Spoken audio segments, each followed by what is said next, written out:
Alright, itong video panonoorin natin mula kay John Reps to mga tol. Bago natin ito simulan, huwag mong kalimutan mag-subscribe sa kanyang YouTube channel. Nakalagay po ang link sa ibaba.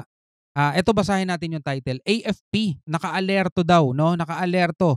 Magkasanib na puwersang pandagat ng China at Russia pumasok sa Philippine Sea.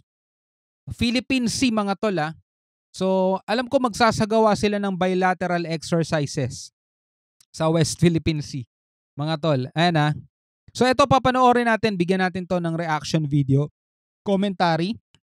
At kung bago ka pa lamang dito mga kapatid, no, bago natin to simulan, kung bago ka pa lamang dito, huwag mong kalimutan mag-subscribe. Click mo na rin ang notification bell para ma-notify ikaw whenever na may mga bago tayong reaction video and commentary tulad nito. Mahalaga to mga tol, mahalaga tong mga ganitong issue. Hindi dapat nakapokus ka lang sa mga celebrity, sa mga vlogger na pinapakita nila yung yaman nila.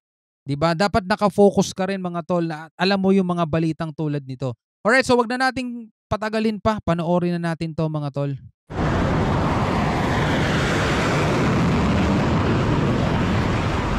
Patuloy na binabantayan ng Armed Forces of the Philippines at mga kaalyadong bansa ang galaw ng pinagsanib na puwersang pangdagat ng China at Russia na nagsasagawa umano ng pagsasanay sa karagatang pagmamay-ari ng Pilipinas, ang Philippine Sea.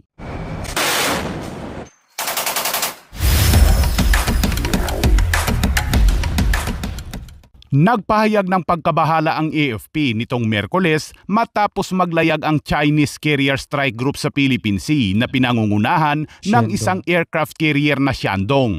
Ayon sa ulat, una itong namonitor ng Japan at US noong Martes na naglalayag mula sa South China Sea, dumaan sa Basi Channel o pagitan ng Taiwan at Pilipinas patungo sa Philippine Sea.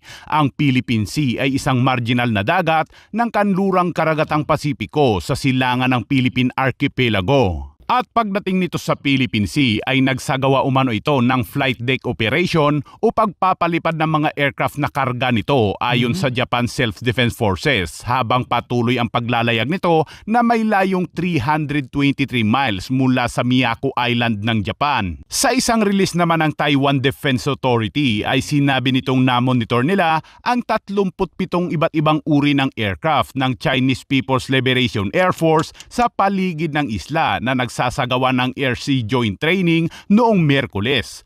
Kasama umano ng aircraft carrier ng China ang 3 pang mga barkong pangdigma kabilang ang Type 055 large destroyer. Ito mga tol yung mga ganito, kailangan talaga nakakabahala mga kapatid kasi kanya-kanya na silang exercises, kanya-kanya na silang training o kung ano man yung tawag nila sa mga ganyan na nakikita naman natin nagkakaroon ng tension sa Russia versus West, 'di ba? Western country. Tapos ito naman sa China versus Taiwan at saka Philippines mga tol. Malalakas na bansa tong mga to. Nakakatakot sila kung tutuusin mga tol, no? At ayaw natin dumating yung panahon na makikita natin at magugulat na lang tayo, may mga nagliliparan na, 'di ba? May mga umuugong na siren. Kailangan na magtago sa mga kailaliman ng bahay. Buti sana kung may ganun tayo, 'di ba? Sana wag dumating yung mga ganun, no? Nakasulat naman sa Bible na magaganap yung mga ganyan, pero sana dito sa Pilipinas, tapos na sana yung 1 and 2, wag nang magkaroon ng 3, di ba? Sana makagawa ng paraan ng ating gobyerno na maayos ang lahat ng sigalot sa mapayapang paraan, mga tol, no? Na hindi tayo naaargabyado. Tuloy natin.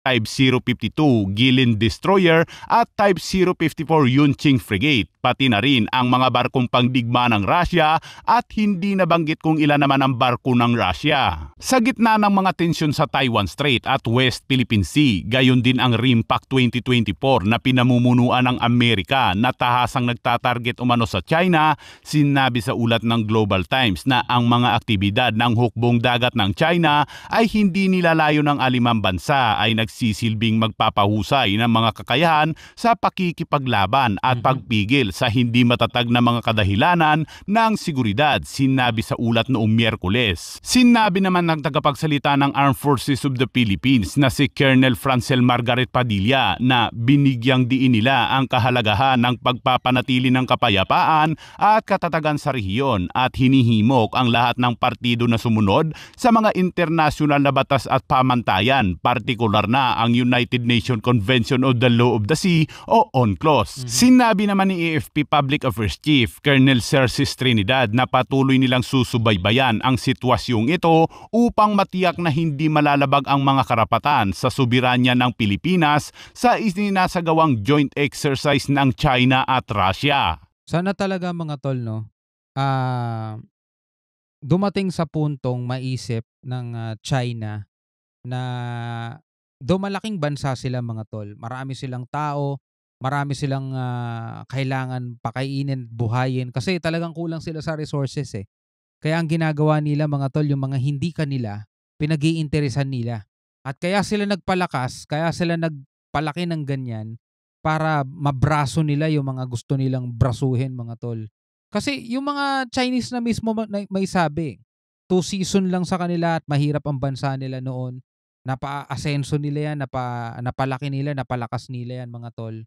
Kumalat ng mga Chinese sa buong mundo. Ang iba, iba-iba na paniniwala, hindi naman lahat komunista, pero may control pa rin eh yung kanilang gobyerno sa lahat ng mga Chinese na nakakalat sa iba't ibang panig ng mundo eh. Kaya ang nakakatakot mga tol, kapag talagang hindi sila marunong kumilala sa batas at baliwala sa kanila yung umiiral na batas, mananatili pa rin itong mga ganitong kaguluhan. Babrasuhin pa rin nila yung mga bansang maliliit na gusto nilang makuha ang resources. 'Di ba? Ayaw nilang dumaan sa legal way.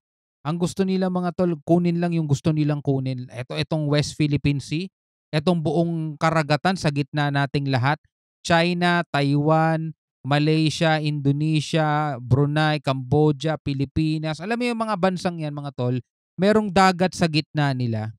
'Di ba? Kanya-kanya tayong part diyan eh. Defined by UNCLOS. Kaso ang gusto ng China, kanila lahat. Kanila lahat 'yan.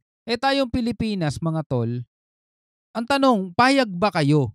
Payag ba kayo na para makamit lang natin yung tinatawag nating kalayaan, kapayapaan, ibigay na lang natin yung West Philippine Sea sa mga incheck o kung sino man ang umaangkin niyan. Tapos wala na tayong dagat na ganyan. Dito na lang tayo, mag-ano lang tayo sa bansa natin. Sa tingin niyo payag ba kayo? At sa tingin niyo ba makokontento ang China pag ginawa natin 'yun? At tayong bukod tangi lang tayong Pilipinas ang gagawa nun mga tol pag nagkataon. Kasi yung ibang mga bansa na inaagawan din sila ng dagat ng China, pumapalag naman sila eh. At yung iba nakakapag-drill na ng langis. Nakakapangisda sila ng malayo, di na sila nagagalaw ngayon.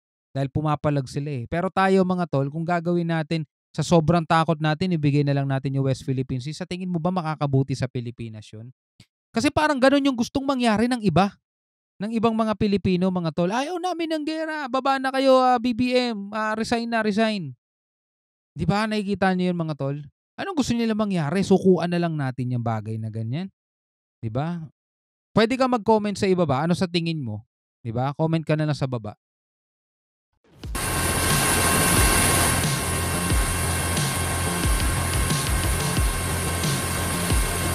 So ito yung mga barko nila na nagpalabas ng ay nagpakawala ng mga aircraft.